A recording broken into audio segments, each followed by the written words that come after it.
Fellowship Farm. Book 7, Nowruz. It is the last day of the summer holidays. The Fitzgerald family decide to take the horse and cart to the river for an afternoon of blackberry picking and swimming. But when the puppies overestimate their own strength and underestimate the strength of the river, a fun day becomes a scary day and a sad night. The arrival at the farm of a man with a knife creates more panic as the children fear for the safety of not only their puppies, but also their dear mummy. Chapter 1, Last Day of Holidays. Sky Marie held the frightened rooster tightly on her lap. Although the rooster sometimes got scared and tried to get away or peck at her, Sky was not at all afraid. Sky was very tall and strong for her 8 years, and growing up on Fellowship Farm, she had learned how to handle lots of different animals. Her older sister Lisa tried to comfort the rooster, offering it little crumbs of bread to eat. Their mother Rommy drove while Alinga, the youngest member of the family, chatted to his father Flip, trying to come up with a good name for their new bird. As they drove along the dirt road from Kellyton Market, they passed their neighbours' farms. "What about Rocky Rooster?" suggested Flip. What about Stirroo? Suggested Sky. Stirroo? Stirroo the rooster. Rumple the rooster, suggested Lisa, remembering the TV show that her Uncle Jack in Hobart liked to watch. Wait, I've got the best name! Alinga suddenly shouted and kicked the seat in front of him. Inside voices, please, said Rommy, slowing the ute and shifting in her seat, hoping there were no more kicks coming her way. However, Alinga had indeed thought of a name for their new rooster. Kanga, grinned Alinga. Kanga Rooster. Good one, Ollie, laughed Lisa, and everyone agreed it was a great name. When they arrived at the last farm on the road to the point, Rommy turned left and through the blue gate of Fellowship Farm. Sky took Kanga Rooster to his new home in the hen house, up the hill from the old white farmhouse. The rest of the family took the groceries from the ute and put them away in the kitchen cupboards, fridges and freezers. Every week, their little seaside town, Kellyton, held a big market. The Fitzgerald family usually went to stock up on fruit, vegetables, bread, cheese and other things. The market also sold a wide variety of animals, and the children usually had a ride on the bouncing castle or the flying swings. While they unpacked the groceries, the family talked about what they might do the next day. The next day, Monday, was the very last day of their summer holidays. On Tuesday, Lisa would start grade 6, Sky would go into grade 4, and Alinga would begin grade 2. Every year since Lisa started school, on the last day of the holidays, Rommy and Flip took the day off work so that the Fitzgerald family could do something special. What do you think we should do, Sky, for the last day of the holidays? Lisa asked her sister as Sky returned from the hen house. Lots of different ideas raced through Sky's head. They could go to the beach on the point, just past their farm, and play there. They could go for a long walk on the dunes behind the farm, swim in the dam, play in their new treehouse in the apple orchard. Or they could drive to Kellyton and have fish and chips down on the jetty, or go to the library. And their puppies, Flea, Flex and Fizz, were only about 4 months old, so it was always fun to do things with the puppies. But then Sky remembered something extra fun. You know, we haven't had a blackberry ball this summer, said Sky. Alinga's whole face lit up. Blackberry ball! Blackberry ball! He shrieked. In response to his shriek, Rommy flexed her fingers and pushed her eyebrows together in a big frown. Alinga knew what was coming. He wrapped his arms around his tummy. Giggling, he walked slowly backwards out of the kitchen and into the living room. He watched Rommy carefully as she walked slowly toward him. Suddenly, Rommy leaped forward and wrapped her arms around her son. She lifted his squealing body off the ground and dropped it onto the couch. Inside voices, she chanted as she bounced him on the couch and tickled him until he begged for mercy in a hysterical whisper. So, Rommy said, smiling normally and returning to the kitchen, leaving Ollie panting on the couch. It sounds like Blackberry ball is a popular choice for tomorrow. They all agreed. The children spent the afternoon making sure that everything was ready for school on Tuesday. Lisa and Sky pulled their navy blue skirts and turquoise shirts from the back of their cupboard, where they had been for the 2 months of summer holidays. They made sure their white socks and blue leather shoes were ready. Alinga's summer uniform was the same as his sister's, except that instead of a skirt, he wore navy blue shorts. The children were excited to try on their uniforms again. They loved holidays, but they also loved school, and the start of a school year was especially fun. All 3 of them had grown over the holidays. Lisa's skirt was really too short and tight. Alinga could only just button up his shirt, and Sky's school shoes pressed against her toes. Oh dear, sighed Rommy when the children came out from the bedroom to parade. Perhaps if you don't eat between now and Tuesday, you'll fit, suggested Flip. They'll have to do for the first day, kids, said Rommy. After school on Tuesday, we'll go to the clothing pool and get some bigger uniforms. You can play at school until I finish at the surgery, and then we'll go there together and go home together, she added. Rommy worked each afternoon as the town vet. Usually, the children caught the school bus home each afternoon at 3:15 p.m., and Rommy came home at 5 o'clock. The children put away their uniforms. From the cupboard in the living room, they pulled 3 big plastic bags, heavy with books, folders, pens, and pencils. They each made a pile on the living room floor. Lisa got the wrapping paper, scissors, and sticky tape, and together they started to cover their books. It was still a bit hard for Alinga, but his sisters helped him. He helped his sisters by sticking stickers on the newly covered books. Then the children wrote their names carefully on all their new things.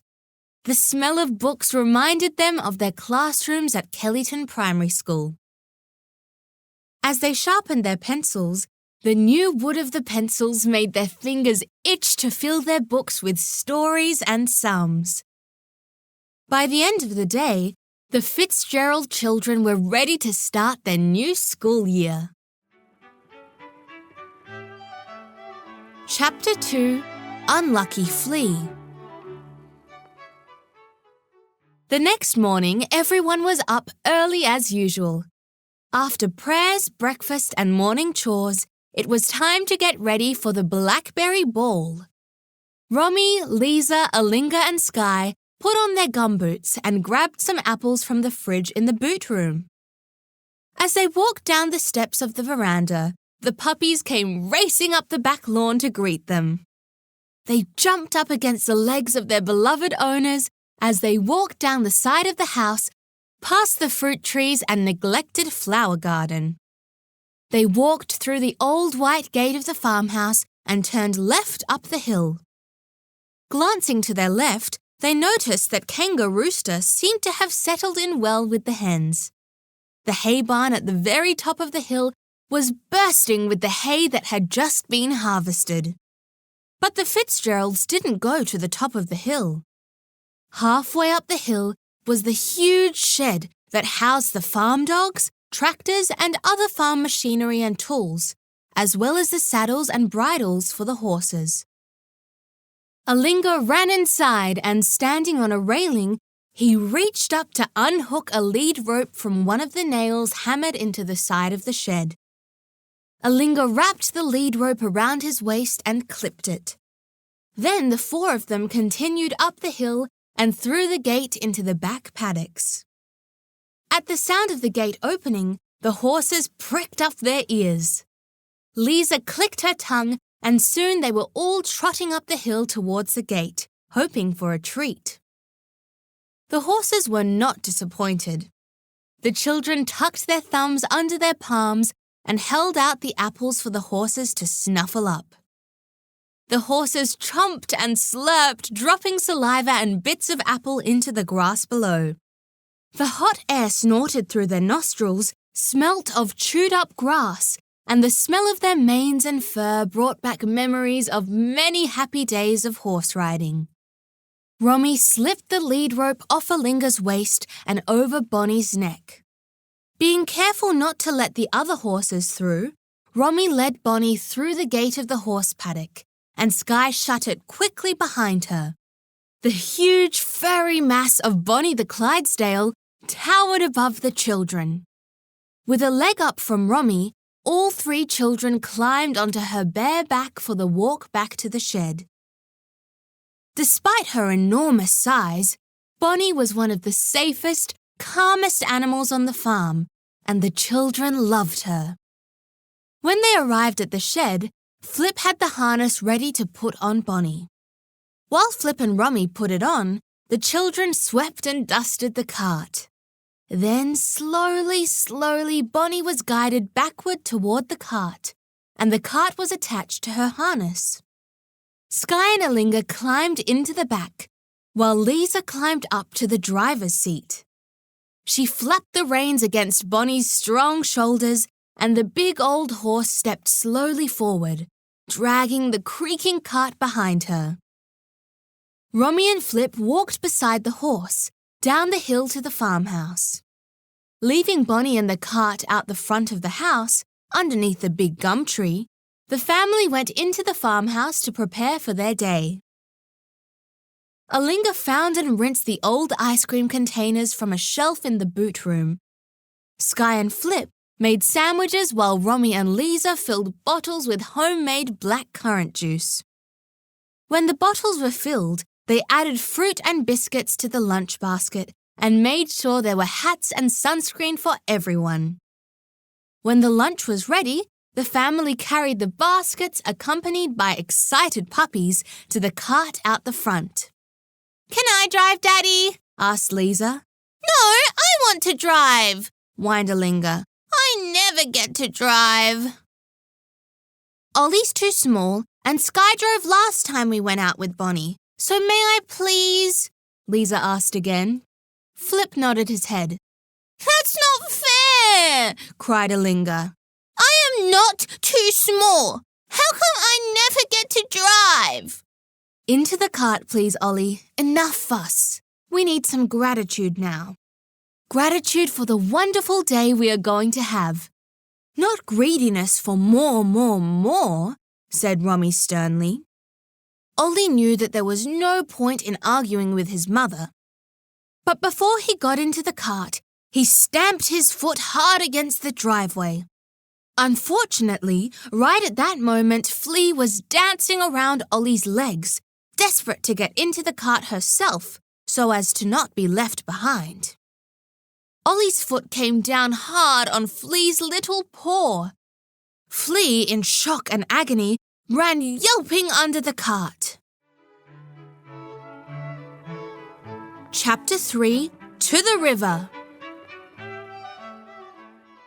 Oh! Cried Ollie in distress. His eyes filled with tears and his hand flew to his mouth. Oh, Flea! Flea's yelping continued from underneath the cart, where she cowered against a wheel. Ollie crawled underneath the cart and stretched out his hand to Flea, calling her name gently as the tears trickled down his face. Slowly, Flea limped over to Alinga. He lifted her warm, fat body to himself and crawled out from under the cart. Silently, Alinga climbed into the cart with Flea. The other puppies were helped into the cart. Rommy climbed up beside Liza and Flip joined the children in the back.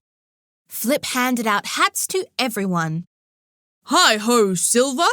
He called to Bonnie. Lisa flicked the reins against Bonnie and clicked her tongue. The horse stepped slowly forward, with the cart creaking along behind her.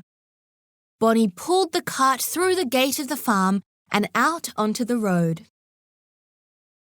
The morning sun was bright and hot. Flea and Alinga quickly recovered from their pain, and Flip took the guitar out of its case and started to sing. It looked like an ordinary dog on the day it was presented to me, sang Flip, crossing his eyes and pushing out his lips. But then it started to develop the most amazing features. You really must believe what I say. Everyone joined in the chorus. It looked like a sort of gorilla. It could be a descendant of a bear. And you'd swear it was related to a shaggy yak by the length of its hair. We're singing about you, Flex, laughed Sky as her puppy clambered up onto her knee and licked her chin. Bonnie picked up to a slow trot, and soon they had arrived at the place where they were going to leave the road. Rommy jumped down and opened the gate on the right side of the road, and Lisa clicked Bonnie to move through. The paddock was dry and bare.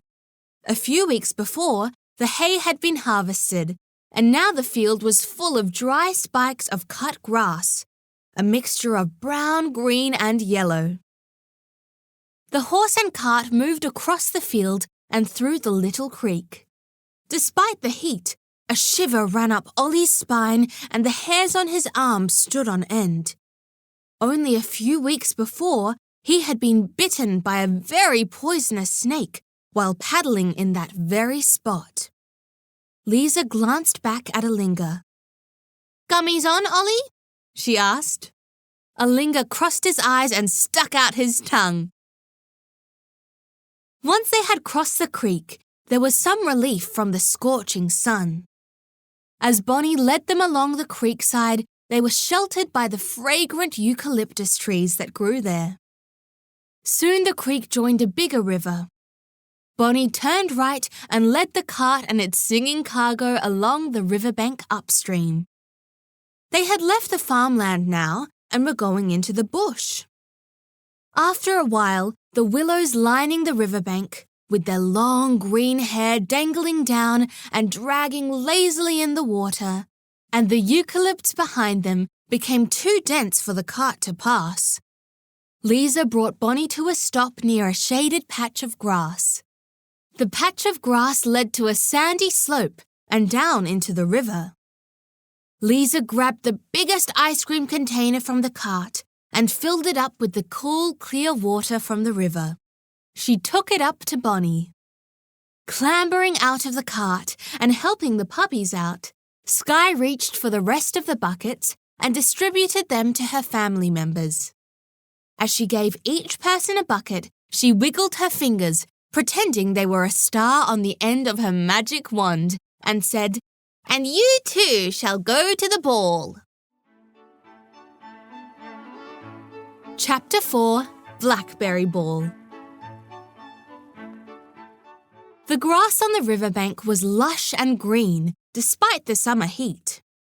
The children longed to take off their boots and run barefoot, but they knew that they weren't the only ones who enjoyed long grass and hot days. Snakes did too. So they sauntered along the riverbank in their gumboots, enjoying the cool shade from the trees. The children put their ice cream containers on their heads so their hands were free. When they passed weeping willow trees whose branches hung well over the bank, they grabbed bunches of the branches and swung. The puppies chased the leaves sweeping the ground and nipped playfully at the bottoms of the swinging children.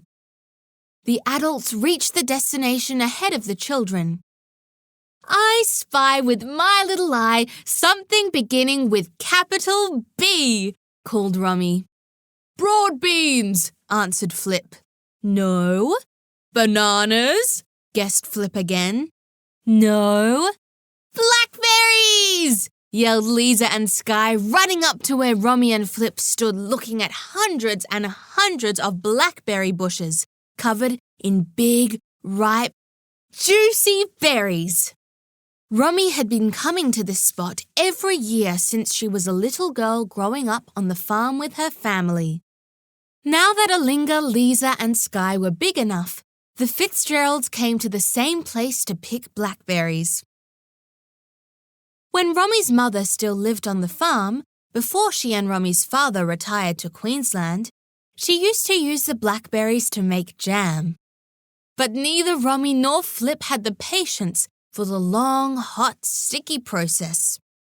They preferred to buy other people's homemade jam at the market. Instead, the Fitzgeralds just ate the blackberries they picked or froze them in the freezer. Flip and Rommy looped their belts through the handle of their ice cream buckets and began to pick. They were systematic and thorough, picking all the berries from one bush before moving to the next. The children ran from bush to bush. Wherever they were picking, there always seemed to be fatter, juicier berries on the next bush. Every now and then they would manage to get a berry into their buckets, but mostly the berries ended up in the three little mouths. The puppies were having a wonderful time exploring the new smells and all the dark holes and hiding places under and around the blackberry bushes. When the children's tummies were very full and their buckets were half full, they grew tired of berry picking. They were keen to get back to where they had left Bonnie because it was a great spot for swimming. They went looking for their parents. Soon they saw the top of Flip's red hat moving from side to side behind a big blackberry bush. They walked around the bush to talk to him. "Dad, can we go?" Lisa started to say, but when Flip looked up, Lisa didn't get a chance to finish her words. Rommy! He started to holler, raising his arms to cover his face and trying to get deeper into the blackberry bush. Rommy strolled over to where Flip was performing. "What is it, darling?" she asked with a half-hearted attempt at pretend concern. "Monsters!" said Flip, covering his face with one arm and waving the other arm in the general direction of the children. "Yes, I see what you mean," said Rommy, looking at the children. "Be brave, darling. I have some anti-monster potion back at the house. It's called Luck Soap. It works every time, tames every monster." The children looked at each other and each one realized that they must look exactly the same. Their faces from ear to ear and nose to chin were covered deep in purple stains. Their arms up to their elbows were the same color, and their farm shirts had changed from faded yellows and greens to faded yellows and greens with big purpley black blotches on them. Sky raised her arms above her head, making claws out of her hands. She snarled at Flip and said, "If you don't let us go back to the picnic area and swim, we will eat you alive!" Flip quivered like jelly in mock fear. "Don't worry, Flip. I'll take these monsters away. You keep picking if you like." "Thanks, Rommy," said Flip. The children ran ahead of Rommy. Their feet were roasting hot, and the thought of a swim in the river was irresistible. By the time Rommy reached the clearing, the children had thrown their dirty clothes and gumboots in a pile and were waiting by the edge of the river in their swimmers. They were all strong swimmers, but the rule was strictly observed. No one was allowed to swim anywhere, farm dam, river or sea, without an adult nearby. As soon as Rommy appeared around the bend in the river, the children went splashing into the water. The river edge was shallow and the slimy rocks felt slippery on their feet. Once they reached the deeper water, they could swim instead of wade. The current near the edge was not strong. The children swam up the river and drifted slowly back down. They caught the weeping willow branches that hung into the water and felt the water try to pull their bodies gently downstream. The puppies raced up and down the edge of the river, following the children and yapping. After a few minutes, Rommy had donned her green swimsuit and joined them in the river. With strong strokes, she swam upstream and then across to the other side. In the deepest part of the river, in the middle, the current was quite strong. It wasn't safe for any of the children to swim to the other side. They could only cross the river when they came with the kayaks or blow-up dinghy. Watching Rommy from the riverbank, the puppies became highly excited, running back and forth, tumbling over each other and barking madly. Rommy found a nice smooth rock on the other side and leant against it, facing upstream. The gentle current near the edge pushed her comfortably against the rock, and she rested there ignoring the puppies. Until Fizz demanded everyone's attention. Chapter 5: The River Kidnaps. Splashing and yapping, Fizz bounded into the water. She was quickly over her head and started to paddle frantically, trying to cross the river to Rommy. The children upstream let go of their weeping willow branches so that they would drift down to Fizz.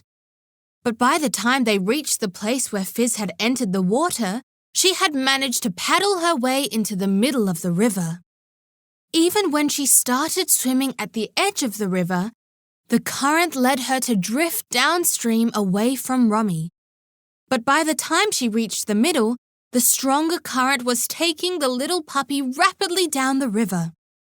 Rommy's heart missed a beat. She was concerned for Fizz, who was being taken by the river. But beyond that, she was scared that one of the children would swim after her. "Go to the bank and get out!" she yelled before powering back across the river. The children clambered out across the slippery rocks and onto the sandy bank. They pulled on their gumboots and went running down the riverbank. Fizz was becoming quickly exhausted, and she struggled to keep her little head above the water. The children yelled out to her, encouraging her to swim toward the bank. Flea and Flex were yapping madly, dashing up and down from the water's edge to the children. But Fizz was confused and terrified and could not follow the calls of the children or the barking of the other puppies. The river and bushland had seemed so soothing and refreshing only minutes before, had suddenly become a monster stealing their beloved puppy and sapping the life from her little body. After running along the riverbank for more than a kilometre, the children reached the point where the creek joined the river. There was an old barbed wire fence followed by a sharp drop down into the creek bed, and on the other side of the creek, the undergrowth was so thick that the children would not be able to follow the river. At this point, the river was narrower and flowing more rapidly than upstream.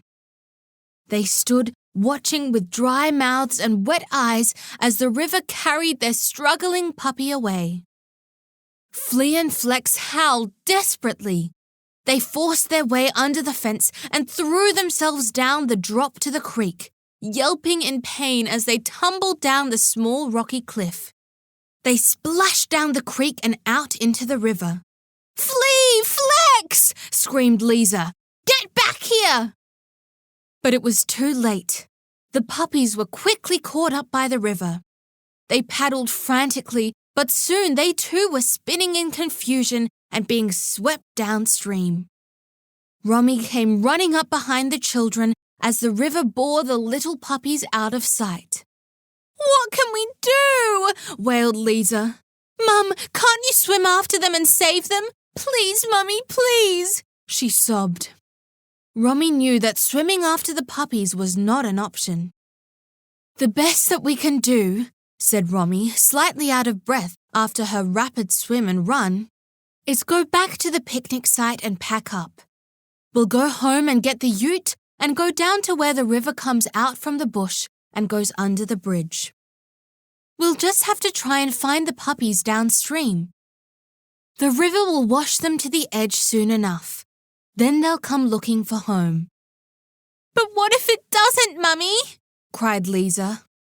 Rommy put her arm around her daughter's shoulders. The four of them started back along the riverbank to the picnic site. Flip had filled all 4 of his ice cream containers with blackberries and was just stripping off for a dip in the river when they appeared. "Last one in's a rotten egg!" Flip called, and before anyone could stop him, he had splashed out across the rocks and thrown himself into deeper water. His strong, thin body glided through the water up the river.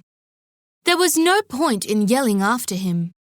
The children hurried to get dressed. They put the ice cream containers in the cart and covered them with cloth to keep out the heat and the flies. Rommy pulled on her shirt and pants and threw Flip's boots and clothes into the cart. She climbed up to the driver's seat. The black leather of the seat burned her thighs even through her pants. Rommy clicked to Bonnie and pulled the reins to take her in a wide circle. Bonnie came to a stop by the riverbank, facing home. Further up the river, Flip had rolled himself onto his back and was floating lazily downstream. He glanced down the river to see if any of his children were going to join him, and saw to his surprise that everyone was in the cart. He rolled back over onto his tummy and swam swiftly back down with the current.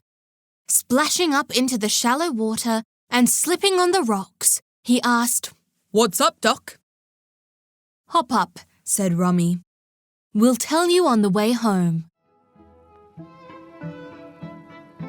Chapter 6, Goodbye Puppies. Back at the farm, the children and Rommy left Flip to deal with Bonnie and the cart. Rommy backed the ute out of the shed and the children piled in. Rommy drove the ute down the hill from the shed and out the gate of the farm. She turned left towards the point. As they drove along, the children kept their eyes peeled for any sign of the puppies, although it was highly unlikely that they would come across them this far from the river. In the back seat, Skye was biting her nails. In her mind, she kept seeing images of Fizz spinning around and around, growing weaker and weaker, even as the current grew stronger and stronger. Alinga was sucking his light brown shoulder-length hair. Lisa sat in the front seat, her hands in her lap. Her face was pale. Her eyes were red, and she sat like a stone under her seatbelt, not daring to feel anything, just staring, longing, searching.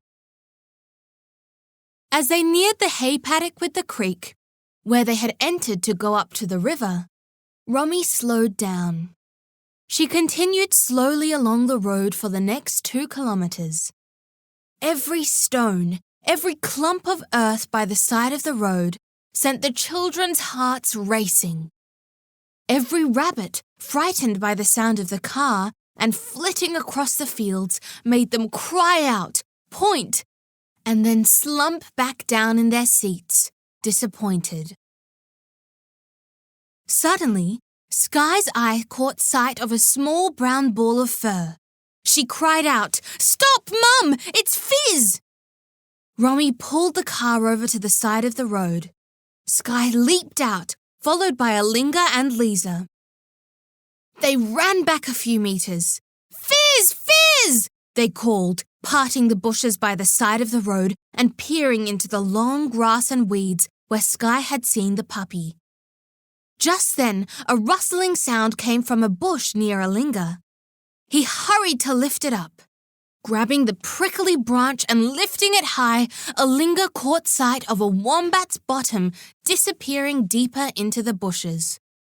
"Oh," sighed Alinga sadly. "It was a wombat."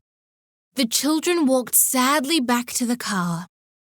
The thought of any animal suffering was too much for Lisa. After the disappointment of the wombat, Lisa tried to stop the ache in her heart by telling herself that the puppies had probably drowned. It was somehow easier for her to think that the puppies were dead but not suffering, than it was to think that they might be alive but scared and hungry somewhere. She stopped looking out the window and closed her eyes. Little tears trickled down her face.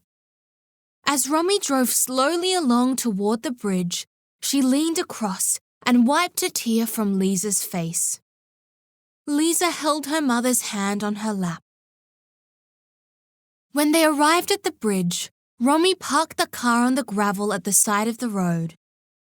Sky and Alinga rushed to get out of the car and headed quickly down the dirt track to the river.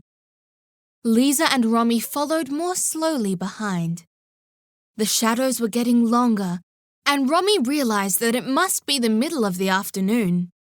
She hoped the blackberries they had eaten would sustain her children, as they had completely forgotten about lunch. As Rommy and Lisa arrived under the bridge, Sky was saying to Alinga, "You go upstream and I'll go down." "I think it would be best if you stayed together," said Rommy. "If you want to search in both directions, then you and Ollie go down. Lisa and I will go up, okay?" The children nodded and headed slowly off down the river, looking carefully at the little rock islands in the middle of the river and at the steep rocky banks on either side. The river was wider and shallower here, but some parts were still deep and quite fast-flowing. Lisa followed her mother up the river, but she did not allow herself to look to either side. She kept her eyes firmly fastened on the grassy trail in front of her. "Don't let them be in pain, don't let them be in pain," she begged within her heart. And as she did so, she realized that ever since the puppies were swept away, the Fitzgeralds had not stopped once to pray. "Mum," said Lisa quietly, "we forgot to pray." Rommy turned to look at her daughter. "You know what? You're absolutely right. Let's go up to the next bend and then we'll go back and look for Ollie and Sky and have some prayers," said Rommy. How did we forget that? She added more to herself than Lisa.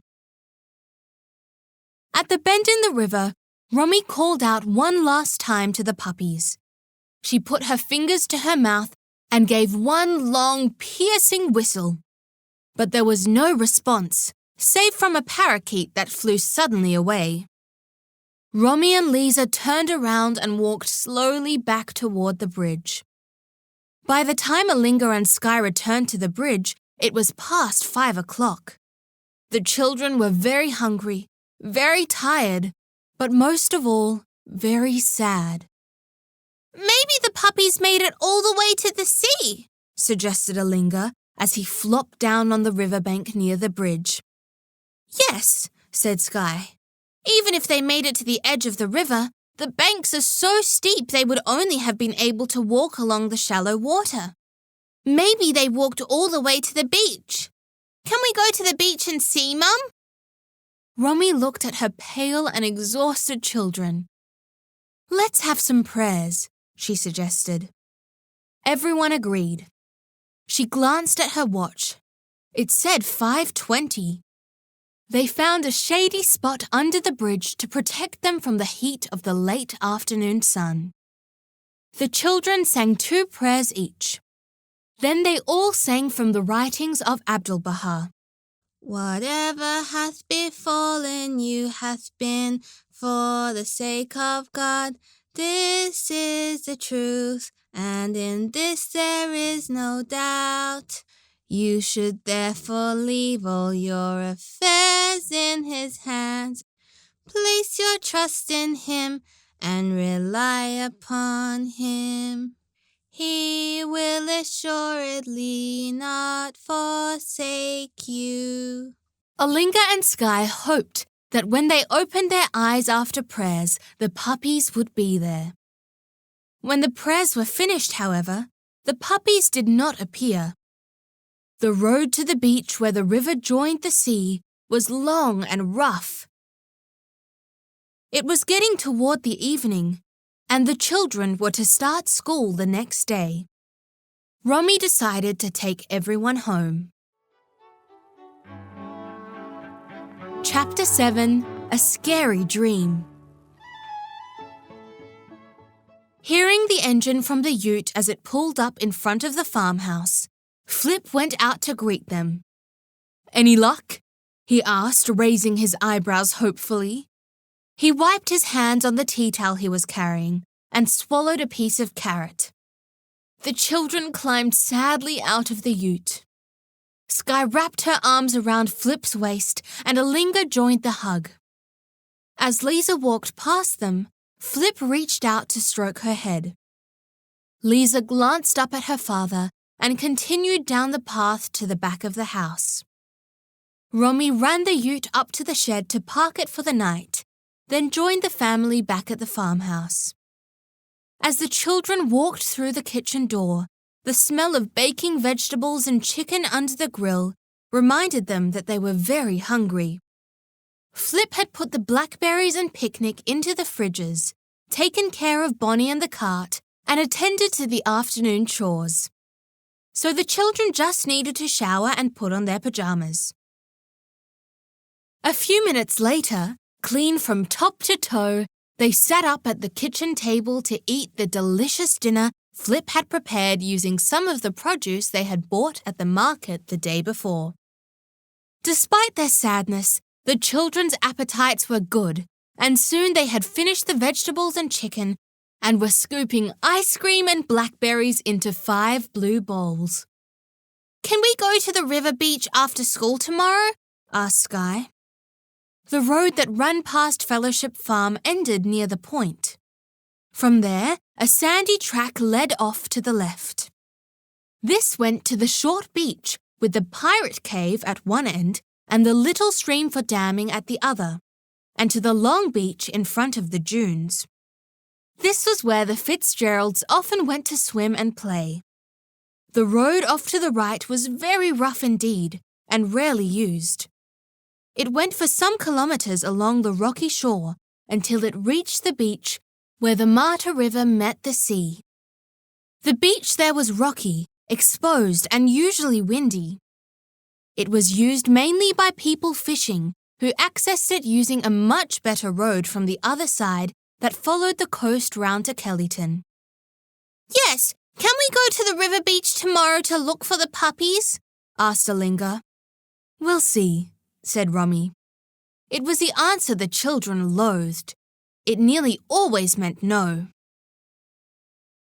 After dinner, it was Lisa and Alinga's turn to wash up. Alinga was absolutely worn out. As he dried the cutlery, the spoons and forks kept slipping from his hands and clattering to the floor. Lisa could just imagine what would happen when he started drying the glasses, plates and bowls. "Ollie," she said kindly, "I'll do the drying up. You go and have some prayers and hop into bed." "Thanks, sister," said Ollie sleepily. "You're the best." He plopped the tea towel on the kitchen table and opened a drawer by the stove. Ollie chose a sparkly star sticker. As he stuck it on the virtues chart, he said, "This is for you, Lisa. I'm putting it next to helpfulness." Lisa smiled and nodded. Ollie went and sat on the couch by his sister, who was reading a book. "What you reading?" he said drowsily, lying back and resting his head on the arm of the couch. "The Lion, the Witch and the Wardrobe," answered Skye as she lay down and rested her head on the other arm of the couch. A few minutes later, Lisa gave the sink a final wipe and joined her siblings in the living room. Rommy and Flip had finished their showers too and came to have prayers with their children. But as it turned out, there was only one child awake. Skye's book lay sprawled on the floor and her hand dangled over the side of the couch. Alinga was curled up in a little ball at the end of the couch, and he too was fast asleep. Lisa, Rommy and Flip read some prayers. Lisa read the Tablet of Ahmad, and hoped that the puppies were not in pain. Soon, however, Lisa too was feeling very sleepy. When Flip finished reading some hidden words, Lisa slipped down onto the floor at her mother's feet. Rommy slid the hairbrush out of the drawer in the table beside the armchair and brushed her daughter's freshly washed hair. She parted it into 2 even bunches and made 2 long plaits. Then Lisa gave her mum and dad a big hug and a kiss and went off to bed. Flip woke the others enough to get them to walk to their beds, and soon they were all fast asleep. That night, Alinga and Sky slept soundly. Lisa had a vivid dream. She saw the puppies huddled in some sand, wet and shaking. Then she saw a man approaching the puppies. His face looked vaguely familiar. His eyes looked kind, though his skin was rough and his clothes dirty. Lisa saw the man walking toward the puppies. Suddenly, Lisa cried out and woke herself up. The man in the dream was carrying a big knife. Chapter 8: A Scary Man. The next morning, the children woke early as usual. It was the first day of the new school year. Normally, they would be jumping around with excitement, but there was a shadow hanging over Fellowship Farm. No one felt much like jumping around. The children joined their parents for morning prayers. To try and lift their spirits, Flip played a lot of upbeat prayers for the family to sing. Oh God, raise aloft the banner of the oneness of mankind. Oh God, establish the most great peace. Cement thou, O God, the hearts together, O thou kind Father God. They sang. Love me, Flip and Rommy sang in harmony. Love me, that I may love thee. If thou lovest me not, then my love can in no wise reach thee. Know this, O servant. The children joined in. After some more prayers and writings, the family went out to the kitchen to make breakfast. Lisa helped herself to 3 Weet-Bix and covered them with blackberries and milk. Alinga did the same with his cornflakes. Sky buttered peanut butter onto her toast and then mashed blackberries on top. Yuck, Sky, said Lisa through a mouthful of black milky Weet-Bix. It's just like blackberry jam and peanut butter, Sky retorted. Can I add some sugar? She asked her mother. No chance, said Rommy as she ate her own Weet-Bix and blackberries. Anyway, they're sweet enough, said Sky, munching down. Like you, said Flip. After breakfast, the children used some of Rommy's anti-monster potion to clean the black from around their mouth. They brushed their purple-stained teeth back to white again and flossed the seeds from between their teeth. On the wall of the children's bathroom, there was a sign that Flip had made. It was based on something he had seen at the dentist's. Flip had drawn a cartoon of Alinga, Sky and Lisa talking to their dad. The children were asking, Do we have to floss all our teeth, Dad? The cartoon Flip was smiling broadly, showing big black gaps in his teeth. The bubble above his head read, No, you don't have to floss all your teeth, only the ones you want to keep. When they had finished cleaning their teeth, the children grabbed the scrap bucket from underneath the kitchen sink and went to attend to their morning chores. It was still early, so they decided to do their chores together. As they walked across the grass to the pigsty, they saw Flip driving over to the back paddocks. Down at the pigsty, the sight of the piglets scurrying around reminded them of their lost puppies and made their hearts ache. They hurried to throw the food, fill up the water trough and add some fresh straw. As quickly as possible, they left the big sow with her litter and the other pigs and jogged up the hill to the shed. The farm dogs were hungry and very happy to see the children. They strained at their chains, wagging their tails, barking and slobbering. Lisa grabbed the meaty bones from the old fridge at the back of the shed, and Skye washed out their dishes. The smell of the dogs and their food reminded the children once again of their puppies. "They're gone," said Skye. "They're not coming back." Said Lisa sadly, remembering her dream with a sudden shudder. The children walked back down the hill to the hen house. As they unlocked and opened the door, the hens and kangaroo rooster came strutting out, stopping to peck at the ground or at each other once in a while. Alinga went in to collect the eggs. There were 9. He had forgotten to bring a container for the eggs, so he rolled up his shirt and put them in the fold. As he came out of the hen house, Lisa offered him the empty scrap bucket. "It's okay," said Alinga. "We're nearly home." The only job left was to feed the pigeons. Then it would be time to get ready for school. Just then, the sound of a car engine coming down the road from the direction of the point made the children look left. They could not yet see the car, just a swirl of dust moving closer and closer. As it approached the farm and slowed down, Lisa, Skye and Alinga saw that it was an old truck. The back of the truck was full of buckets and nets, an old tarpaulin and containers of fish. The car came to a stop outside the gate of the farm, right in front of the large sign by the post box that read, "Fellowship Farm, Welcome." After a brief pause, the truck drove through the gate and parked in front of the farmhouse. The truck door creaked open and an older man stepped out wearing big rubber boots. Lisa looked at him. His clothes were old and covered in dark stains. The stains looked like blood. As the children got closer, Lisa saw the man's face. She froze in terror.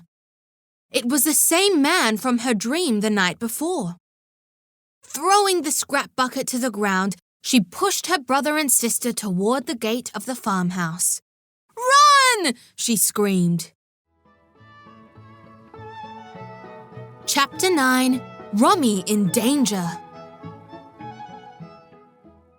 9 eggs splattered on the dirt as Alinga, Skye and Lisa fled through the gate and up the path beside the house.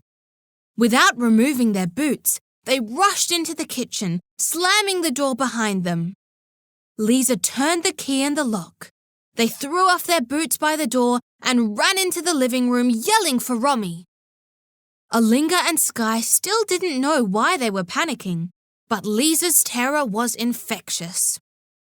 Rommy came out of the bathroom carrying the laundry hamper. "What? What is it?" she asked, dropping the hamper on the floor to free her arms for her children, who ran to her. "The man!" panted Lisa. "The man with the knife! In my dream! The puppies! Blood!" she continued incoherently. "What are you talking about, Lisa?" asked Rommy, moving from the hall into the living room. Lisa quickly recounted her dream from the night before. "It didn't feel like the other dreams, Mummy," Lisa added. "It felt real. It was like I was watching it happen. I saw that man walking towards the puppies with his knife, and now he's here, Mum." Glancing out the living room window, Rommy saw the man walking along the path. "Excuse me," he called out as he walked. Despite the children's protests, Rommy shook her arms free and went to open the kitchen door. She stepped outside and closed the door behind herself. Skye and Alinga huddled behind the door to listen. Lisa stood by the farm radio attached to the kitchen cupboard. She wanted to be ready to call Flip as quickly as possible if anything happened. "Hello?" they heard Rommy greet the old man. "Can I help you?" she asked. Hello, not sure. Most likely, came the reply. The man's voice was quiet, and the children had to strain their ears to hear. This is Fellowship Farm? He asked. That's right, said Rommy, looking at the rough skin of his face with its deep lines. The thinning grey hair of his head matched the grey stubble on his chin. His hands and clothes were stained. Rommy recognized the stains as blood. Her older brother also loved to fish, and when he had still lived at the farm, he had often come home in the same state after catching and cleaning the fish. The man gestured for Rommy to go to the front of the house. Rommy stepped down from the veranda and walked ahead of the man down the side of the path. The children saw their mother pass the living room window with the man behind her, and then she was out of sight. They ran to the front of the house and watched as Rommy and the old man walked out the gate. He's going to kidnap Mum, said Lisa. We can't just let it happen. Lisa ran back to the kitchen and pulled the radio off the hook. Base to Mobile 1, over, she said frantically. Seconds passed. Each one felt like an hour to Lisa. Then, Mobile 1 to base, over. Flip's voice was muffled by static. Daddy, please come home, over, said Lisa, clutching the radio with two hands. What's up, Doc? Over, came Flip's reply. I can't explain everything now. Please just come home, over. I'll be there soon, doll. Over and out, said Flip. Lisa ran back to the sunroom. Rommy and the man were hidden from view by the overgrown lavender hedge at the front. The children couldn't hear them talking anymore. Dad's on his way, said Lisa to her sister and brother. What's happening out there? Alinga asked his sisters. I don't know, said Sky. I can't hear them at all. Just then, they heard the sound of the truck doors open. There was a brief pause before both doors slammed firmly shut. They heard the engine of the truck start and rev. The old truck pulled away from the house and out the gate. The children waited with bated breath for their mother to appear from behind the lavender bush and come back through the garden gate. But Rommy did not appear. Chapter 10. Good News. The children dashed out of the sunroom and up the hall. They flew past the guest room and their own room, through the living room and into the kitchen. Pulling on their boots, they rushed out the door and down the veranda steps, two at a time. They tore down the path and out the gate. What they saw then was not what they had been expecting at all. Sitting on the grass in front of the garden fence was their mother, and she was being licked and scratched by 3 little puppies, Flea, Flex, and Fizz. The children flopped down on the grass beside their mother, hugging the wiggling, squirming, licking puppies to themselves in utter joy. Where did you find them, Mum? asked Alinga as Flea slobbered all over his ear. Aren't you children going to be late for school? Rommy teased. I'll tell you tonight. Mom! said all 3 children at once. Rommy stood up and dusted off her pants. All right, she smiled. I'll tell you, but you have to catch me first, she said, laughing. Rommy ran through the gate and up the path. The puppies went scampering after her. As the children took off after their mother, Flip's ute appeared at the top of the hill. He appeared at the kitchen door just as the children were taking 3 dishes of milk outside to the hungry puppies. Flip's mouth dropped open and his eyebrows shot up. He slipped off his boots and stepped inside. Well? he asked Rommy. The Fitzgerald family gathered on the veranda.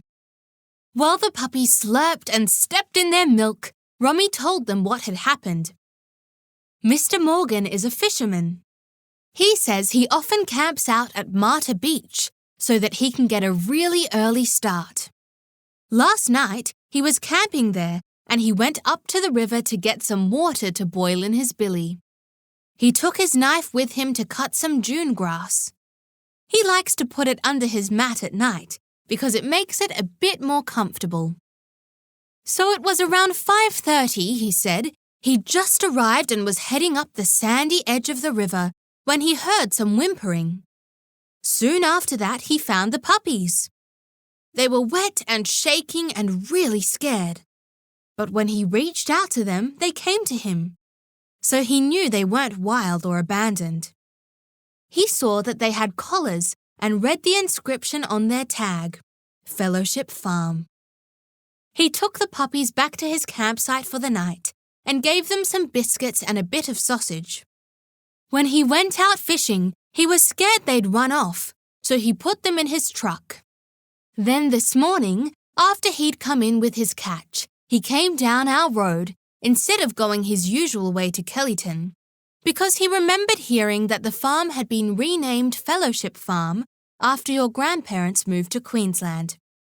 He didn't have any idea why he caused such a stir when he turned up. So I told him about your dream, Lisa. He said his mother used to have dreams like that, dreams about things that were real. He said it was a blessing.